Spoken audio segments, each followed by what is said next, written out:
Good morning, one and all. Today I'm continuing with the poem When I Was Growing Up, and we shall finish this poem today. So, first of all, you do one thing, you get a quick recap of what has been told in the previous classes. So you get a picture of what has been told, what has been discussed in the other classes, and you get a connectivity to the rest of the stanzas of the poem. Okay. So, we shall continue. When I Was Growing Up is a poem written by, is an autobiographical poem written by Nellie Wong. Here is a narrator. You can see that the narrator, she tells us that she wanted to be white and she enumerates the reasons why she decided to become white. Okay. Now I am reading the rest of the stanzas.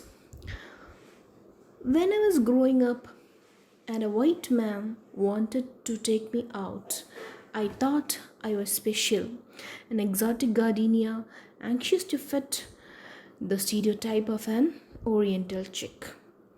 Here, she recollects a memory of being selected by a white man and how extremely happy she felt about it. She was so proud for being called for a date. Why? Because she was called by a white man, white in double inverted commas. Okay, she was called for a date by a white man, and then she felt that she was so special and she represented the Eastern beauty. When I was growing up, I felt ashamed of some yellow men, their small bones, their frail bodies, their spitting on the streets, their coughing, their lying in sunless rooms, shooting themselves in the arms. The poet here expresses her strong dislike about her own race, especially of the Chinese people with their small and weak bodies. She is totally ashamed of their habits like spitting on the streets, coughing, themselves getting injected on their arms, etc., etc. You can see that she's comparing Eastern men with the Western men and feeling so bad about her own culture. When I was growing up, people would ask if I were a Filipino, Polynesian, Portuguese. They named all colors except white, the shell of my soul, but not my rough, dark skin. People began to question about her identity and nationality. They asked her whether she was a Filipino, Portuguese, or a Polynesian, and she's quite upset about that. She says that inside she is white, or her soul is white, and nobody identifies it. Even though her soul's color is white, even though she is pure inside, she is not identified as American. She is always identified as the other in inverted commas. This leads to a major shift in her attitude and tone. She realizes that however hard she may try, she is always recognized as the other again in inverted commas, and not American. When I was growing up, I felt dirty. I thought that God made white people clean, and no matter how much I bathed, I could not change. I could not shed my skin in the grey water. She felt dirty. Why? She thinks that God has made the white people clean and the others dark. But actually, God hasn't made anyone dark or anyone white. The dominant white culture has made her feel so. Here is a tone of reconciliation with her identity. You can see that even the color of the water is described as grey. Grey is a shade between white and black. So she realizes that however hard she may try to become an American, it's all in vain. When I was growing up, I swore I would run away to purple mountains, houses by the sea with nothing over my head, with space to breathe, uncongested with yellow people in an area called Chinatown. In an area I later learned was a ghetto, one of many hearts of Asian America.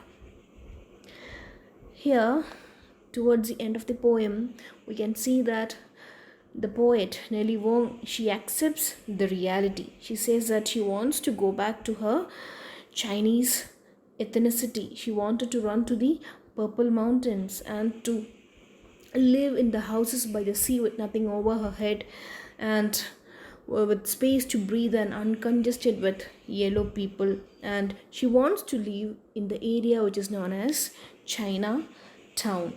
Chinatown is a Chinese enclave outside China, and it exists everywhere in the world. It exists in North America, in Australia, in the Middle East, in Europe, Asia, etc. etc. So she wants to go back to her own Chinese ethnicity.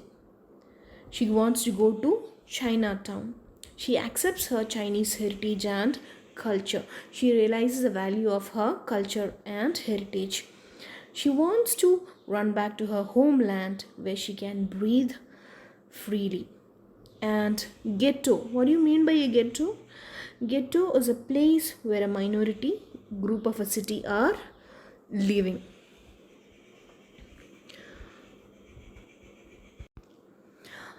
I know now that once I longed to be white.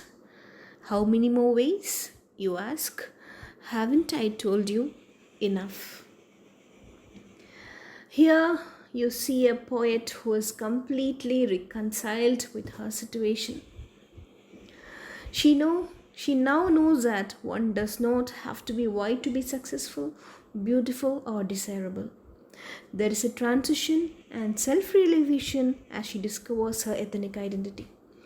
She reconciles with her Chinese American identity, thereby breaking the stereotypes of the Western beauty cult.